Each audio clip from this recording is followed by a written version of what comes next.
nagda-drive, hindi natin alam ang possible na mangyayari. Kasi sabi nga natin, hindi ko naman kasi alam na mangyayari. Hindi ko naman alam na bigla siyang tatawid. Hindi ko naman alam na biglang ano ang poste, di ba? Lagi natin, meron tayong lagi backup in case na mangyari. So, ito kasi mga step na lang, take 2 steps in less than this. Mga step, ano na lang siya, basic siya pero ang hirap i-apply sometimes. So, training all user and apply studies. Madadaanan siya ng mga reporter ni Mr. Romel. Dadaanan siya. Madadaanan yung topic. Taking user view seriously. Then, the rest is, madidiscuss ni Sir, madadaanan. Sa PowerPoint.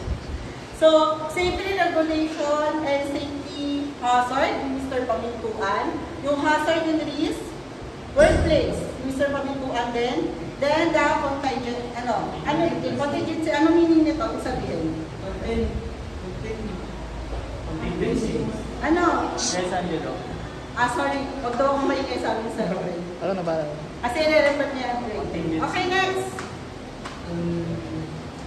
Next slide. So, let's talk about the safety and regulation. So, maraming klase ng safety regulation. Hindi lang sa pang-araw-araw na hindi lang sa workplace, hindi lang pati rin sa pag-drive. So, meron tayong inaano depende sa gamit na auto natin. Pwede sa motor, sa car. May kanya-kanya siyang ginagamit na regulation. And it is very important, okay? Kasi minsan, yung sa safety regulation, dinidiscuss dyan yung tamang positioning sa pag-drive, minsan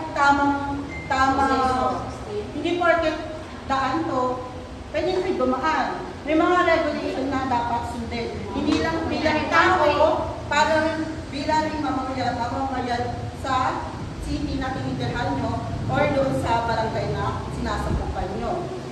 Bilang tao, sa government, pang sarili, pati na rin sa kaligtasan. So next. So, meron tayong mga ilan lang ito ha, class. Basic lang to kasi hindi talaga to, sa libro, opening lang. Marami pa tayong city regulation or act na dapat sinusunod. Okay? Parang basic lang to kasi pinag-nakita ko sa binigay ni Sir. So, pero sa research ko, sobrang dami na dapat natin sundin. First is yung Clean Air Act. Bakit kaya sa driving? Ano yung Clean Air Act? Ano yung Usok na sa usok, karbotso. Yes. Di ba? Naano sa Manila? Maitim, pandi na pwede. Sa Manila yata, mayroon lang silang ng puso. Hindi na sa Manila, pati naman sa natin eh.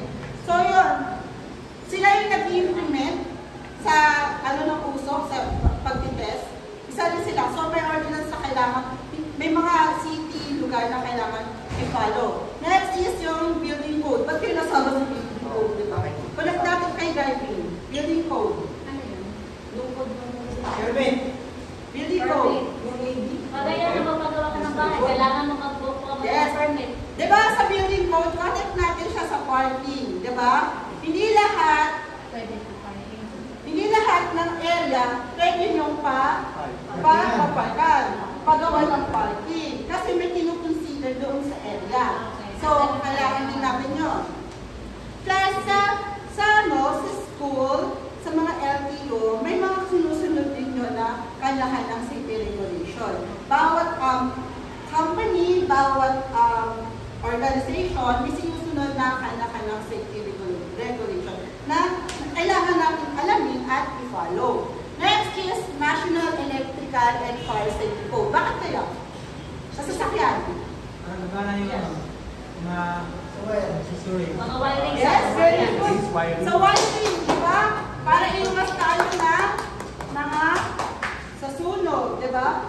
So kailangan i-test yun bago pumasa kay LTO, kay pag-register. So kailangan natin siya, may mga safety regulation about sa electrical safety ng sasakyan natin or ng motor natin or ano mang sasakyan na dinadrive natin. Waste management statutes and rules. Ano yun? Waste management. Tamang pagtapon. Manage. Tamang pagtapon. Tamang tapon. Correct. Tama yun. When you hear the word waste management, di ba may mga oil tayo, may mga excess oil tayo sa sasakyan, may mga wirings tayo sa sasakyan, na need natin, may tamang proper disposal area siya. Hindi yung, ay, oil, tapon na natin, hindi na doon, sa accident, nasa storage area, di ba? So may proper tapunan tayo ng waste management. Okay? Kahit naman sa hospital, may proper tayo tapunan ng waste management. Eh bakit kaya nandito na lang sa Filipino Professional? Sinabi ko nga kanina, si OHS is ayun yung way para ma-prevent ang hazard and risk. Okay, ma-prevent. Ano yung prevent? Maiwasan, mapigilan. So kaya nandun si OHS sa organization na kailangan i-follow it, i-regulate sa driving school or sa LTO. Bakit nandun si Dole? Okay, Dole means what? Dole? Kupad? Kupad? Yes. Kupad? Dole means what? O bakit nalawin ka kung Department of Education, Town Learning Outcome? Department of Local Employment. Local! Employment. Dole! O, Dole daw, sir. Dole means what? Dole daw, sir. Ano ibig sabihin sa iyo? Labor. Say ala again, Dole what?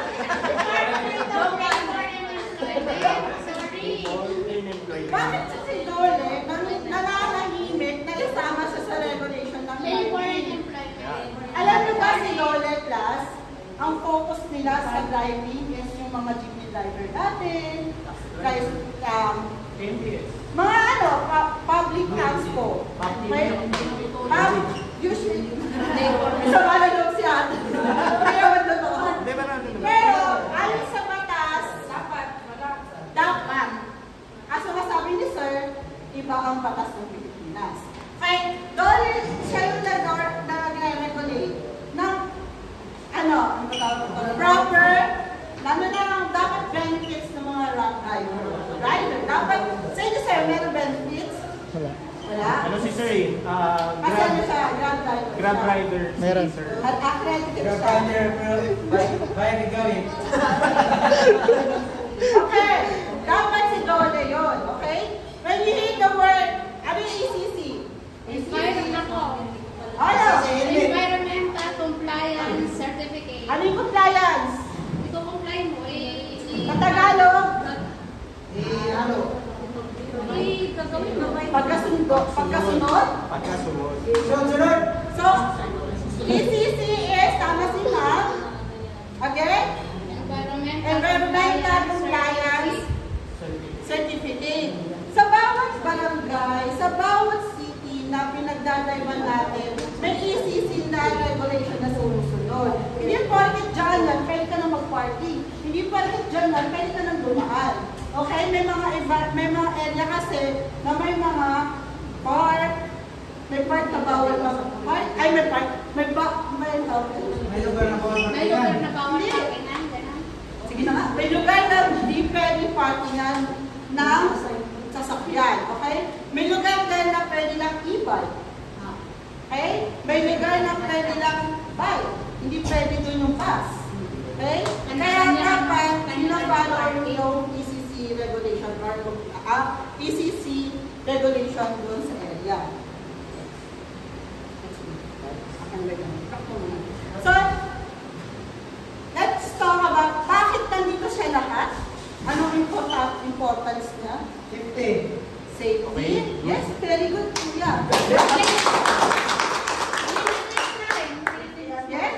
Very good. Yes, no problem. Yes.